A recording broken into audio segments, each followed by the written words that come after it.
అంబేద్కర్ గారి 68వ వర్ధంతి సందర్భంగా ఇక్కడికి చేసినటువంటి స్థానిక కౌన్సిలర్లు, అలాగే గౌరవ ఎస్ఐ గారు, అంబేద్కర్ సంఘ సభ్యులు, నాయకులు, అధ్యక్షుల గారికి ప్రతి ఒక్కరు కూడా ఇక్కడికి హాజరైన అందరికీ కూడా పేరు పేరున నమస్కారాలు తెలియజేస్తూ, మరి అంబేద్కర్ గారు లేకపోతే, ఆయన రాసిన రాజ్యాంగం అనేది లేకపోతే ఇవాళ అణగారిన వర్గాలకు, అట్టడుగు వర్గాలకు సమాజంలో స్థానం కానీ, గౌరవం కానీ, చట్టసభల్లో స్థానం కానీ ఉండేది కాదు.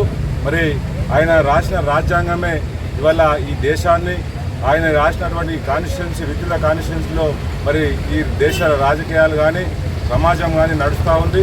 మరి ఆయన యొక్క ఆశయాలను అందరం కూడా మరి సాధించే విధంగా, గౌరవించే విధంగా, ఆయన ఆశయ సాధన కోసం అందరం కూడా నడుము కట్టాలి. ఇంకా అట్టడుగు వర్గాలు తమ లక్ష్యాల కోసం, తమ హక్కుల కోసం మరి ఇంకా కూడా ఉద్యమించాల్సినటువంటి అవసరం ఉంది.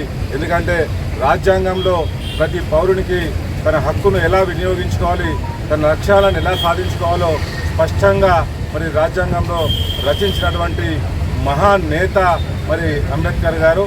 ఆయన ఆశయాలను ఎప్పుడు కూడా మనందరం కూడా అట్టడుగు వర్గాల వారని ఐక్యంగా ఉండి తమ హక్కులను సాధించుకోవడంలో ఎప్పుడు పోరాటంలో ముందుండాలని ప్రతి ఒక్కరిని కూడా నేను కోరుకుంటూ, మరి ఒక కార్యక్రమానికి చేసిన అందరికీ కూడా మరొకసారి మరి ధన్యవాదాలు, శుభాకాంక్షలు. ఆహ్వానించిన వారికి కూడా ధన్యవాదాలు, శుభాకాంక్షలు తెలియజేసి ముగిస్తూ ఉన్నాను.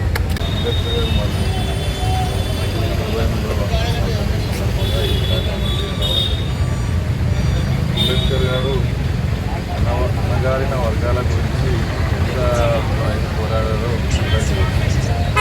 సమాజంలో, మన భారతదేశంలో అన్న వ్యవస్థ అనేది గతంలో చాలా ఉంది.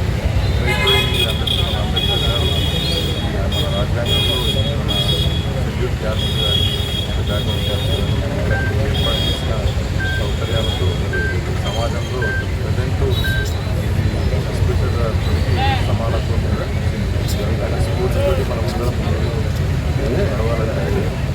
మరిన్ని న్యూస్ కోసం సోషల్ మీడియాని సబ్స్క్రైబ్ చేసి సపోర్ట్ చేయగలరు please. Me Chandi Srinivas, journalist.